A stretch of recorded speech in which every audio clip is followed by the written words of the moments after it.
Hello friends, this video on gravitation part 13 is brought to you by examfear.com. No more fear from exam. Please make sure that you have watched all the videos from part 1 to 12 before going ahead with part 13. Kepler's third law is popularly known as the law of periods. This law states that the square of the time period of a planet is directly proportional to the cube of the semi-major axis of the orbit.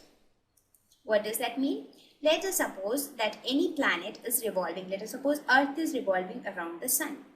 Now the time period of the planet, that is the time period of Earth, that is the time it takes to complete one revolution around the Sun, the square of that time period, let us say t square, is directly proportional to the cube of the semi-major axis of the orbit. I already told you, when I talk of semi-major axis, which distance do I mean? I mean to say this distance, half of the major axis.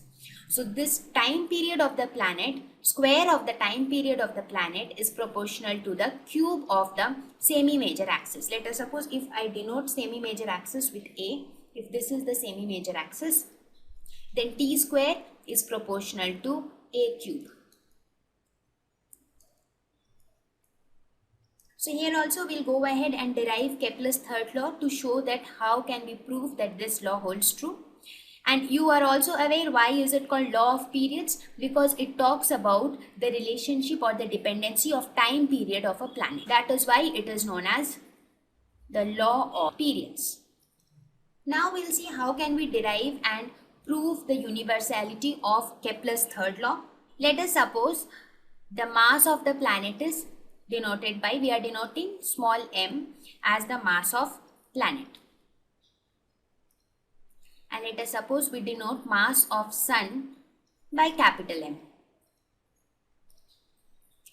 Now remember Newton's universal law of gravitation. What did it say? If this is your Sun and let us suppose this is the planet which is revolving around the Sun, so there has to be a force of gravitation between the planet and the Sun. What is that force of gravitation? That is G into m1 m2 by r square, right? So let us say G into m1 m2 divided by r square. Let us say the distance between the planet and the Sun is r. So this will be r square. At the same time, since it is moving in an elliptical orbit, there has to be a centripetal force which helps the planet to move around the Sun in a circular path, right? So that centripetal force would be nothing but mv square by r. Now, since the planet is moving around the Sun in a stable orbit, that means these two forces are balancing each other. So this force due to gravitation should be equal to this centripetal force. So F should be equal to Fc. So if we equate the values, we get Gmm by r square should be equal to mv square by r. This m and this m will get cancelled, one r this side and this r will also get cancelled. So we get Gm by r is equal to v square. Now what do you think would be v? What is velocity of the planet? Velocity is nothing but the distance travelled by the planet divided by time taken. So what do you think would be the distance travelled? It would be nothing but the circumference of the circle.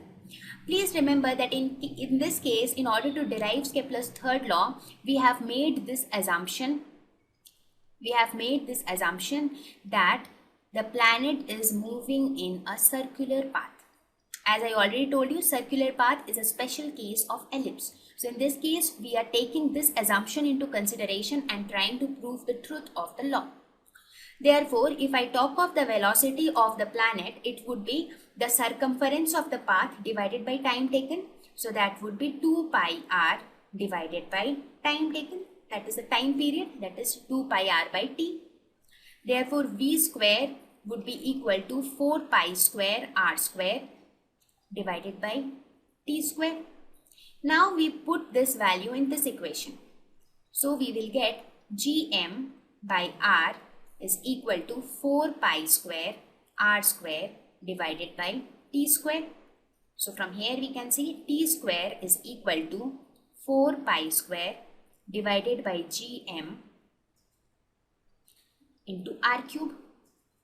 So very clearly you can see that this is a constant quantity because mass of the sun is constant, capital G is the universal gravitational constant, and 4 pi square is definitely a constant. So this entire thing is a constant. So this proves that t square is proportional to r cube. So r, what was r in this case? R was nothing but the radius of the circle. And I also mentioned you before that a circle is a special case of ellipse whose radius is equal to the semi-major axis of the ellipse. That means when the semi-major axis, when an ellipse converts into a circle, the semi-major axis becomes the radius. That means if I talk of a circle, then t square is proportional to r cube, where r is the radius of the circle. So when I talk of an ellipse in general, so in general, for ellipse, t square would be proportional to a cube, where a is the semi-major axis. So in this case, what our idea was basically to prove the truth of this law for a circle, and then analogous to this, we proved it for ellipse. We said that since it is true for circle, so it would be true for the ellipse. That is what we did here, right? So basically what we did, since a planet is moving in a circular path around the sun, therefore the centripetal force acting on the planet and the gravitational force acting on the planet should be equal. So from that equality itself, we derived that t square is proportional to r cube when we talk of a circle. And when we talk of an ellipse, the radius of the circle is nothing but the semi-major axis of the ellipse. So t square is proportional to a cube. Thank you.